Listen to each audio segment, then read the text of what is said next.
Nosso consultor de economia, o Fábio Dalotto, está aqui conosco para dar a opinião dele com relação a esse assunto. Bom dia, Fábio. Bom dia. Bom, primeiro, assim, a gente assistiu aí a algumas pessoas leigas, não são economistas, né, mas fazendo já o pé de meia ali, como a gente chama. Elas estão certas da maneira como elas se colocaram aí na reportagem? Estão certas sim, ainda mais num país como o Brasil de hoje, em que você tem uma estabilidade econômica um pouco maior. Poupar significa ter qualidade de vida no futuro.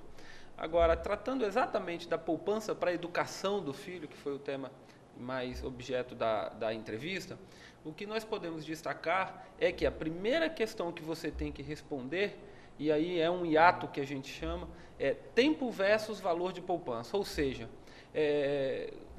quanto eu tenho que poupar durante quanto tempo? Eu tenho que responder essa pergunta. Isso é um assunto que a gente tem que pensar bastante nele, porque uma coisa anda concomitantemente com a outra. Não adianta eu achar que eu vou chegar de última hora e fazer uma poupança de 5, 6 anos com determinado valor, que isso vai conseguir pagar a faculdade, por exemplo, de meu filho. Hoje, se eu começar, por exemplo, 18, você está querendo dizer assim, se eu começar 18 anos antes, eu posso guardar um valor menor. Exatamente. Se eu começar a poupar 5 anos antes, eu vou ter que poupar mais. Muito mais. Né? Então, eu tenho que responder essa pergunta. Bom, quanto eu quero poupar e em que tempo eu tenho disponível para poupar? Se eu tenho uma renda maior, eu posso optar por poupar durante menos tempo, entretanto, também investir um valor maior. Se eu tenho uma renda menor, eu vou ter que poupar menos durante algum tempo, mas eu vou ter que poupar durante um tempo maior.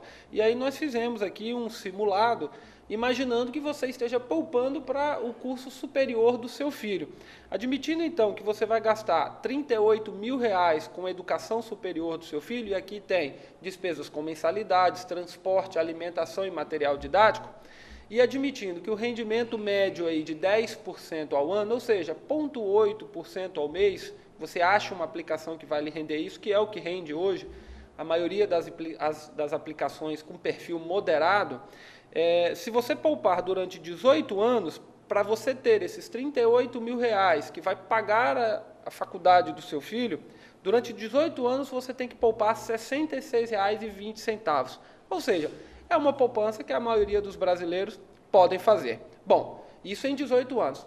Se você esquecer de poupar isso, se você esquecer de começar a poupança desde quando o seu filho nasceu, que aí 18 anos é o tempo que ele vai estar indo para a faculdade, e se lembrar de poupar quando ele tiver 8 anos de idade, ou seja, você vai poupar durante 10 anos para pagar a faculdade do seu filho, você já vai ter que sair de R$ 66,20 e vai ter que poupar R$ 189,79. Quase 3 vezes mais. Exatamente. O tempo, você diminuiu em 8 anos o prazo de poupança, que não é nem metade do tempo, e teve que aumentar em 3 vezes o valor da sua poupança. Ou seja, 18 anos, R$ 66,20, 10 anos, R$ 189,79. Se você reduzir para 5 anos a poupança, aí aumenta ainda mais o valor que você vai ter que poupar. Em 5 anos, para pagar a faculdade do seu filho de R$38 mil, você vai ter que poupar R$ 495,93. A prestação de um carro popular. É a prestação de um carro. Se você der uma boa entrada. E se você não economizar nada, você praticamente vai ter que dispor de R$ 630 por mês para bancar os estudos superiores do seu filho. Então, é como eu te disse, a primeira pergunta que você tem que responder é tempo versus valor disponível. Quanto eu tenho para poupar todo mês? Qual é o valor da minha renda disponível? Se esse valor é maior, eu posso poupar por um período menor para pagar essa faculdade do meu filho. Se eu não tenho tanta disponibilidade de recurso para poupar, então eu tenho que aumentar o tempo de poupança, como nós podemos aqui observar pela conta que nós fizemos. E essa coisa, né, por exemplo, a pessoa pode pensar assim, mas eu vou ficar 18 anos guardando dinheiro, só que você vai sentir menos cada fisgada mensal no bolso. Exatamente. Né? No seu exemplo aí, a fisgada de R$ 66, que, como você próprio disse, para a maioria dos brasileiros... Né? Exatamente. É um jantar que você vai ter que deixar de fazer durante o mês. E uma coisa, em 10 anos, você tem que gastar 180 e tantos reais. Em 5 anos, vai para R$ 495. Eu diria que talvez nem seja tão interessante fazer essa poupança se você optar por esse prazo de 5 anos. Porque em 5 anos você tem que poupar praticamente R$ 500. E se você pagar essa mensalidade todo mês, R$ 633.